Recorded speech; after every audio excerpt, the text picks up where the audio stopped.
If you're taking the June SAT and you don't know grammar, watch this video, like, share, let's go. If I have two independent clauses before and after my blank, then that means in the blank I can put either a punctuation mark like a period, question mark, exclamation point. I could put a comma, fanboys, which is like for, and, but, so, whatever, or a semicolon. Here, I'm going to put that on the screen so you can take a picture. Boom. What that also means is if you see multiple of those answer choices, it's probably, but not always, but probably going to be wrong. So if you see a period and a semicolon as your answer choices, usually it's wrong. Sometimes it's right. I'll explain that. But for now, let's look here at this question. When investigating the link between glacial melt and rising sea levels, scientists often require advanced equipment, including probes that can reach areas that no human explorer could. Okay, cool. So, when I read this first part, whatever, I can kind of stop there and move on and read this after, right? The stuff after. Scientists often require advanced equipment, blah, blah, blah, blah, blah, blah, blah. That is an independent clause. That can stand alone.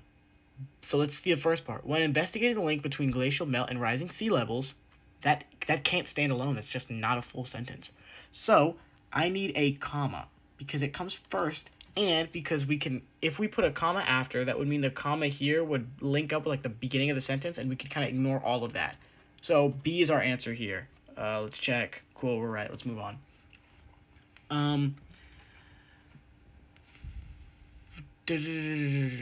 As a toxin. When consumed as a trace component of drinking water, selenium has effect in strengthening the immune system. Consumed in excess, selenium acts as a toxin. Okay, notice the semicolon there is, that independent clause, cool. These facts are important to ecological chemist Karen Jenny, who has traced selenium concentrations in reservoirs, particularly to the Lake whatever reservoir in British Columbia. Important too. We're not introducing anything. The colon is usually used for when you're building something up, and then boom, you like drop something. We're not building, we're not dropping. No building, no dropping. This is not two independent sentences. These facts are important too. That's just not a whole sentence. So I'm going to guess it's no quotation, not guess. I'm going to say it's no quotation mark, and I'm right. Another example before I go into like a new fact. Artist Christopher Wool specializes in transporting the rough spray-painted squiggles of street graffiti to large black and white canvases.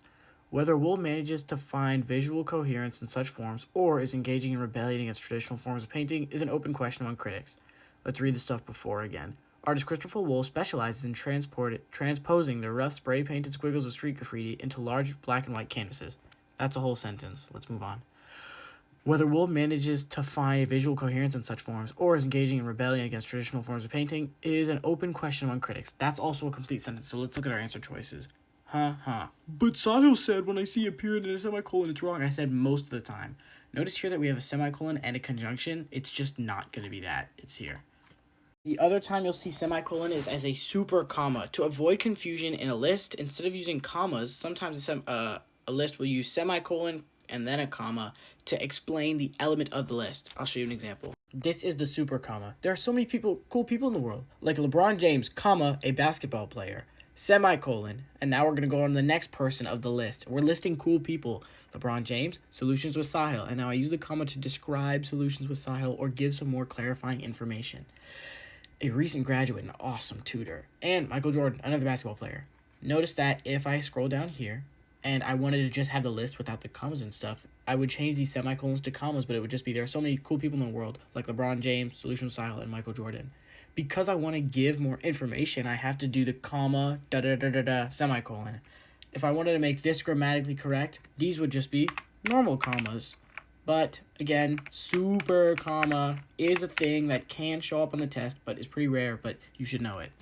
And now you know it. The last big thing is make sure you don't accidentally use a comma splice to cut off part of a sentence. That's usually a very good way to make sure that your answer is correct, is that if you read it again by plugging it in, your commas or whatever punctuation doesn't cut off part of the sentence to make it like a non-essential clause. So do that. Of course, like, comment, share, and stuff. And yeah, let me know what you guys want me to post more of. Bye!